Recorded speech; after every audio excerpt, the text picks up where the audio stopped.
Nagpasalamat sa mahal naton nga Diyos tungod kay Pasko na diri sa Negro.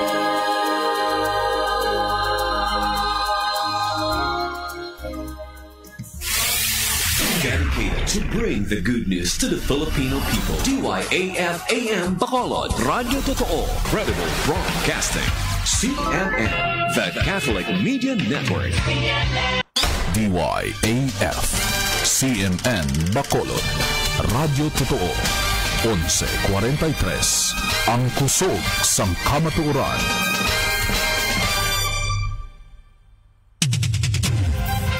Adsum Balita. Mga balita nga natipon halin sa mga parokya kag kapilya niya sang Diocese sang Bacolod. Kag mga pangulong dinalan sa bahin sang lokal, nasyonal, kag pangkalibutanon nga mga hitabo. Adsum Balita. Diri lang sa opisyal nga waragwagan sang Diocese sang Bacolod. DYAF CMN Bacolod. 11:43, Radio Totoo, ang kusog sang kamatuoran. Kag karon, yari ang inyong mga tagbalita.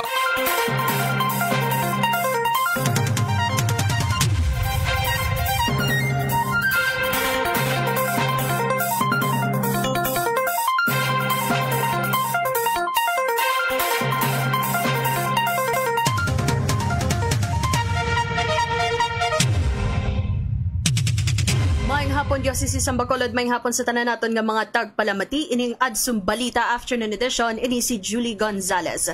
Nobyembre 5, Huwebes nga adlaw kag yani na mabalitang amo na tipo na para sa sining nga hapon. Adsum Balita. 28 tanan ka mga barangay sa syudad sang Bacolod ang gindeklarar nga COVID-free na sa sulod sang duha ka semana. Adsum Balita. Tropical Storm Shawnee ang magalandfall sa Batanes kag Babuyan Island suno sa Pag-asa. Adsum Balita. 1.3 million euro nga humanitarian aid ang ginhatag sang European Union para sa mga biktima sang Super Typhoon Raleigh. Adsum Balita. Pagbakuna batong sa COVID-19 mahimo magsugod sa Mayo 2021 suno sa kay Secretary Galvez. Adsum Balita. Kag para naman sa ating Vatican News, Vatican permission ang kinahanglan na bago aprobahan ang mga bago nga mga Diocesan Religion Institutes. Adsum Balita. Kagkadto kita sa mga detalye sang aton nga mga balita. 28 tanan ka mga barangay sa syudad sang Bacolod ang gindeklarar nga COVID-free na sa sulod sang duha ka semana. Suno sa report sang Bacolod City Emergency Operations Center Task Force, kapin 28 ka mga barangay sa syudad sang Bacolod ang sa karon gindeklarar na nga COVID-free sa sulod sang 14 dias o kun duha ka semana. Kalakip sa mga COVID-free barangay amo ang mga numbered barangay humalin sa barangay 2 hasta sa barangay 9, Barangay 11, 12, 14, 15, 17, 18, 20, Barangay 23, 24, 25, 26, Barangay 30, 31, 34, 36, 37, kag 38, kag 41, kag kalakip man ang Barangay Felisa, Monte Vista, kag Alangilan. Ang pinakaulihing statistics ang 45.9% o kon kapin katunga sa mga barangay sa Bacolod ang wala na sang kaso sang COVID-19. Ini ang mataas kumpara sa datos sang nagligad na Oktubre 19 sa diin 19 lamang ka mga barangay ang na-record nga COVID-free. Sunod sa kay City Administrator kag Executive Director sang Bacolod EOC nga si M. ang nagalaom sila nga magapadayon nga magdugang ang numero sa mga barangay nga mangin COVID-free. Sunod kay ang nga nakadepende naman sa kooperasyon sang publiko sa mga lokal nga pulisiya kag pagtuman sa mga minimum health protocol ang pagtaas o kun pagnubo sa mga kaso sa syudad sang Bacolod. Adsum Balita. Kag sa iba naman nga balita, Tropical Storm Shawnee ang maga-landfall sa Batanes kag Babuyan Island suno sa Pag-asa. Sandig sa alas 11 sang agang weather bulletin sang Philippine Atmospheric, Geophysical and Astronomical Services Administration o CONA Pag-asa, mahimo nga mag-landfall ang severe Tropical Storm Shawnee sa Batanes kag Babuyan Island sa Biyernes. Ginpasaka ng Tropical Cyclone Wind Signal number 2 sa duha ka duog nga suno sa forecast maka-eksperyensya sang 61 tub 120 kilometers per hour nga kabaskugon sang hangin kag makaagom sang may kasarangan tub mabaskog nga mga pag-ulan sa sulod sang 24 oras. Ginabulubanta nga magalambot na sa typhoon category si Shawnee kung ini magalandfall sa mga nasambit nga duog kag mahimo nga maglambot sa 120 kilometers per hour ang kabaskugon sa Biyernes sang aga.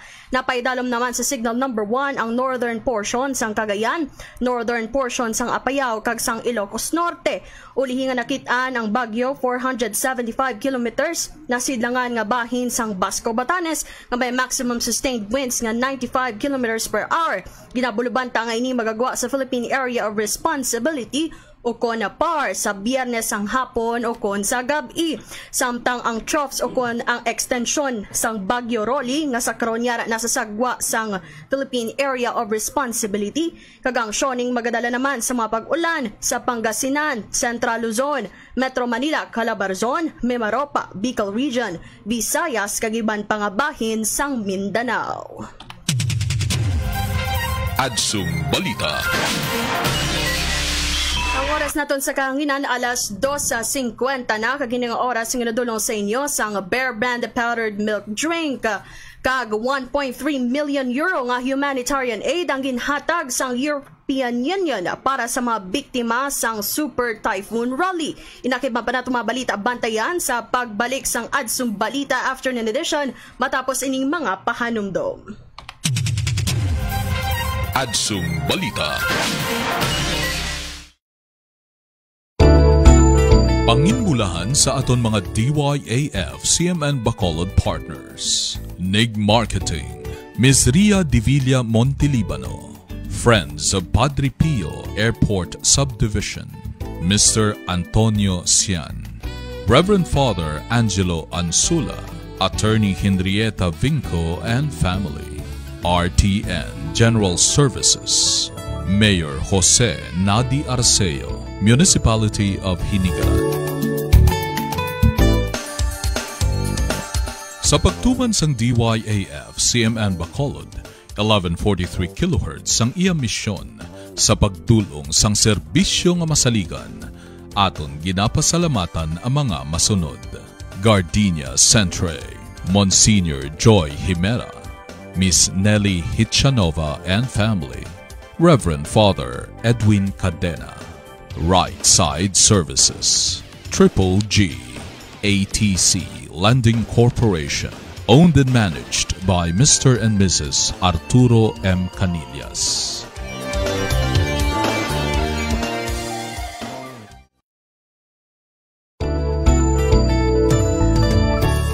Sa pagtuman sang DYAF CMN Bacolod, 1143 kHz sang iya misyon sa pagdulong sang serbisyo nga masaligan, aton ginapasalamatan ang mga masunod.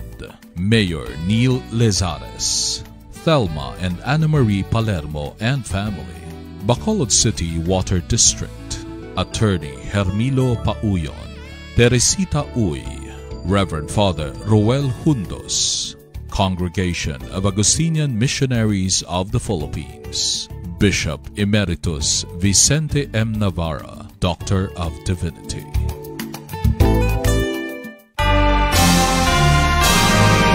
Sa pagtuman sang DYAF CMN Bacolod, 1143 kHz sang iya misyon sa pagdulong sang serbisyo nga masaligan, aton ginapasalamatan ang mga masunod. Asian Alcohol Corporation, Mr. Michael and Mrs. Jovi Amodente Sergeant and family, Gerald and Jam, Mr. Nelson and Mrs. Susan Iscamilla and family, San Diego de Alcala Parish, Silay City, University of Negros Occidental, Recoletos, Mr. Dennis and Mrs. Jazelda Madrigal, Empress Quality Printing Philippines Incorporated, Talisay City.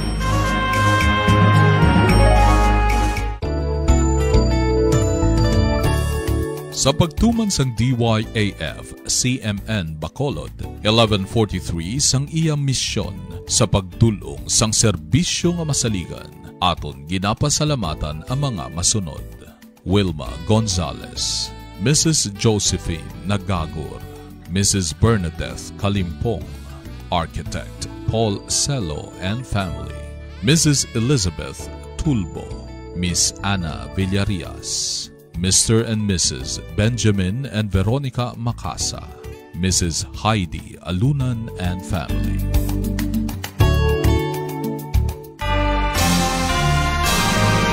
Sa pagtuman sang DYAF CMN Bacolod, 1143 kHz sang iya misyon sa pagdulong sang serbisyo nga masaligan, aton ginapasalamatan ang mga masunod.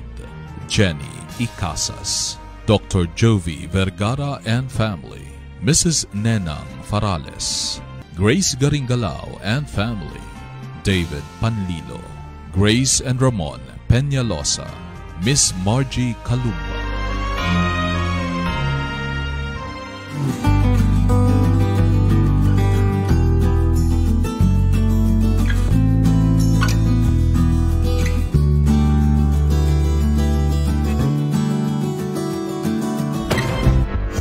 DYAF CMN Bacolod, Radyo Totoo, 11:43, ang puso sang kamaturan. Adsum Balita. Pabalik sa atong balitaan at Balita afternoon edition ng oras sa kahanginan alas 2:55 na kagining atong mabalita ang ginadulong sa inyo sa Bear Brand powdered milk drink. Kag padayon kita sa iban pa naton nga mga balita. 1.3 million nga euro ang ngayoy humanitarian aid ang ginhatag sang European Union para sa mga biktima sang Super Typhoon Rolly. Magahatag sang 1.3 million euro o kon 63 million pesos nga balor sang humanitarian aid ang European Union o kon EU sa pagbulig sa mga biktima sang Super Typhoon Rolly. Ang ginakabi nga pinakamakusog nga bagyo nga nagabot sa pungsod Pilipinas sa sining tuig 2020. Sunod sa pahayag sang EU nga ang rapid humanitarian aid ang magabulig sa pagpondo sa pagdulong sang emergency relief assistance sa mga pamilya nga apektado sang bagyo Rolly nga nagpangguba sa pila ka mabahin sang Luzon. Sunod sa iyo nga 2 ka milyon ka mga tawo nga nagikan sa 5 ka rehiyon sa natung-an kag naaminhan nga bahin sang pungsod Pilipinas, kalakip na ang Manila. Masobra sa 500,000 ka mga tawo ang napilitan nga magbiya sang ilang mapuluyan sa pagpangita sang masilungan. Kalabanan ang yara na sa karon sa mga evacuation centers. Ang pondo ang magahalin sa EU ang pagamiton sa pagpatindog sang temporaryo nga palasilungan, pagkaon kag bulig sa palangabuyan sa mga biktima sang bagyo. Subong man ang paghatag sang access sa matinlo nga tubig kag healthcare. Ang pondo ang kabahin sang Acute Large Emergency Response Tool o kon ALERT sang European Union. Adsum Balita. Samtang pagbakuna batok sa COVID-19 ang mahimo na magsugod sa Mayo 2021, inisuno sa kay Secretary Galvez. Suno sa isa ka interview kay Secretary Carlito Galvez Jr. ang vaccine SARS sang Pilipinas nga ang pagbakuna batok sa COVID-19 ang mahimo nga magsugod sa bulan sang Mayo sa madason nga tuig 2021 ina kun masunod ang yara sa ilang nga plano. Suno kay Galvez nga sandig sa timeline sang Department of Science and Technology o kon DOST kun masunod ang tanan sa plano mahimo nga magsugod na ang pagbakuna sa bulan sang Mayo. Inisuno kay Galvez nakadepende sa world market kag sa development sang bakuna nga maaprobahan sang Food and Drug Administration o kon FDA. Sa laging handa press briefing, ginatagan ni Galvez ang igtalupangod ng isa sa mga panguna nga issue nga kinahanglan paghahandaan sa vaccine roadmap nga among proseso sang kag lokasyon sang storage o kun pagupot sang bakuna. Una nga ginpahayag ni Presidential Spokesperson Harry Roque ang kinahanglanon sa pagpatindog sa mga cold chain sa diin igapahamtang ang mga bakuna. Kinahanglan niya sa sub-zero nga temperatura ang duog nga paghahuptan sang vaccine. Suno kay Roque nga ang RITM lamang ang mayara sang sini nga pasilidad. Adsum Balita. Kagkato naman kita sa mga update gikan sa Roma, ini ang Adsum Vatican News. Balita sang pangkalibutanon nga simbahan. News from Rome. Vatican News.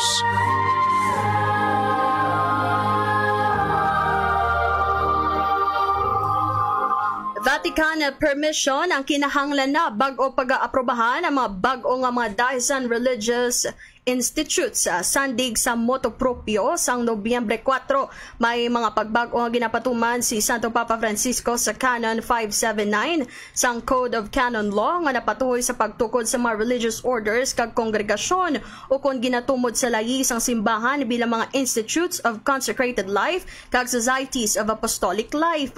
Ginklaro sang Vatican sang 2016 nga sandig sa layi ang diocesan bishop ang kinahanglan nga magkonsulta sa Apostolic See antes nga maghatag sang canonical recognition sa isa ka bago nga institute. Ang bago nga kanon ang nagapangayo sa obispo sa pagpasanay sang sulat nga nagahingyo sang pahanugot sang Apostolic See. Suno sa sulat ni Santo Papa Francisco nga Authenticatum Charismatis nga ang pagbago sa kanon ang magasiguro nga ang Vatican ang magaupod sa mga obispo sa ilang pagpaino-ino tuhoy sa pagtukod sang bag-o nga mga relihiyoso nga order o kongregasyon.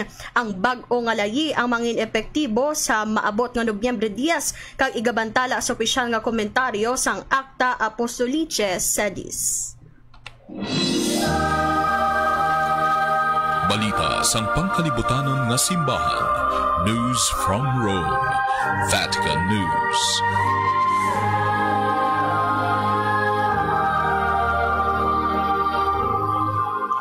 Ang oras naton sa kahanginan impunto alas 3 kag magasunod ng aton nga Divine Mercy Chaplet kag ang aton nga Santos nga Rosario. Kag ang buya tumabalita nga amo na tipo na para sini nga adlaw Nobyembre 5 Huwebes ining inyo alaga Julie Gonzales. Serbisyong masaligan, Dios ang aton dalangpan. Ini ang Adsum Balita. Adsum Balita.